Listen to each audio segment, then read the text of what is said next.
Good morning Baroda.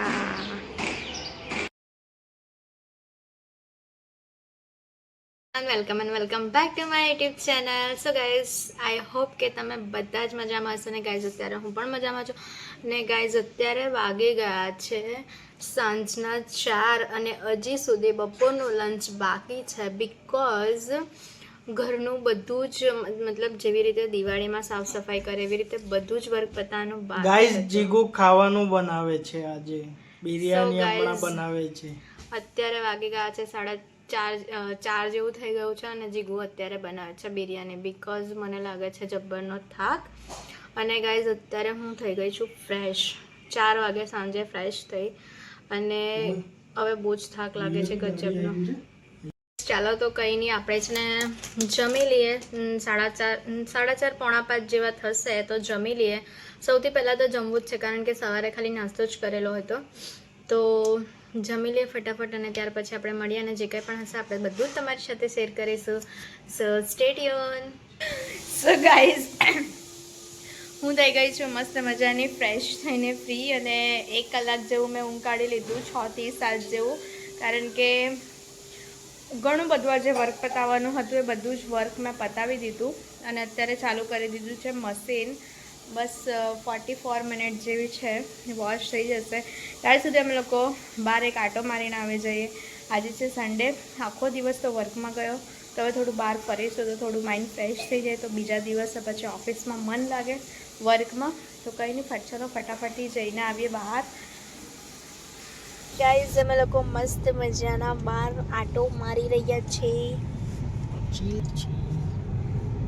જે તમે જોઈ શકો છો. બટ આજે એટલી મજા નહીં મલાવી, બોરિંગ લાગે છે આજે, ખબર નહીં કે. મસ્ત મજાના આવી ગયા છે ઘરે અને બસ મશીનના કપડાં વોશ થઈ ગયા છે. તો બસ હવે આપણે આ સ્ટેન્ડની અંદર એ કપડાં લગાવી દઈશું. અને ગાઈઝ બીજી એક વાત, અમે લોકો બહાર આઈસ્ક્રીમ ખાવાનો પ્લાનિંગ હતો બટ અમે લોકોએ નહીં ખાધી. અમે લોકો વિચાર્યું મસ્ત મજાના ઘરે ફેમિલી પેક લઈને જઈએ અને ત્યાર પછી ઘરે બેસીને સાંજે તે એન્જોય કરીએ. બિકોઝ કાર પાર્ક કરવાની જગ્યા નહીં હતી ત્યાં, એટલા માટે. અને ગાઈઝ, તમને લોકોને ખબર હોય તો જીગુ અત્યારે બેસા મસ્ત ફોન રિપેરિંગ કરવા માટે. કસ્ટમરના ફોન્સ, કેટલા ફોન આવેલા છે આજે? 4.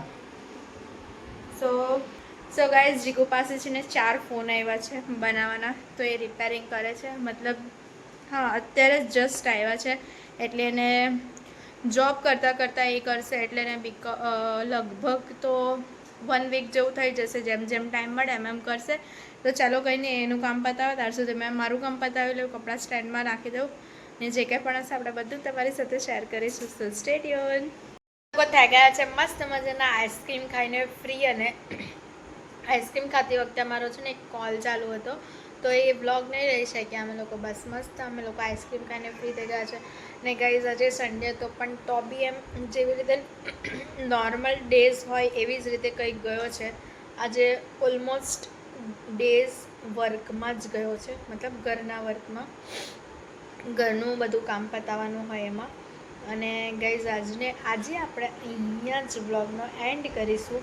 ને ગાઈઝ, સોરી, તમને લોકોને એક વાત કહું. આજે આઈસ્ક્રીમ ખાઈ લીધી ને પછી છે ને અમારી એક લાઇટ બંધ થઈ ગઈ હતી, તો એ જીગુએ છે ને લાઇટ ખોલી કાઢી. ચાલો હું તમને બતાવું.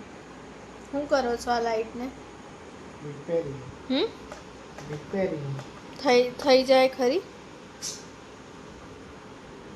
જો આના અંદર એલઈડી આવેલા થઈ જાય રિપેરિંગ. સો ગાઈઝ, અત્યારે વાગી ગયા છે 10:30 અને મસ્ત જીગુએ લાઇટ ખોલી દીધી છે. જોઈએ રિપેરિંગ અત્યારે કરે છે કે પછી કાલે એને ટાઈમ મળે ત્યારે કરે છે. બિકોઝ 4 ફોન પણ રિપેરિંગ કરવાના છે. તો ગાઈઝ, આજના વ્લોગનો એન્ડ આપણે અહીંયા જ કરીશું. સો ગાઈઝ, આજના વ્લોગમાં આટલું છે. તો વ્લોગ સારો લાગે તો લાઇક, શેર અને ચેનલને સબસ્ક્રાઈબ કરવાનું ભૂલતા નહીં. મળીએ એક મસ્ત મજાના વ્લોગની સાથે. ત્યાં સુધી હરે કૃષ્ણ, બાય બાય.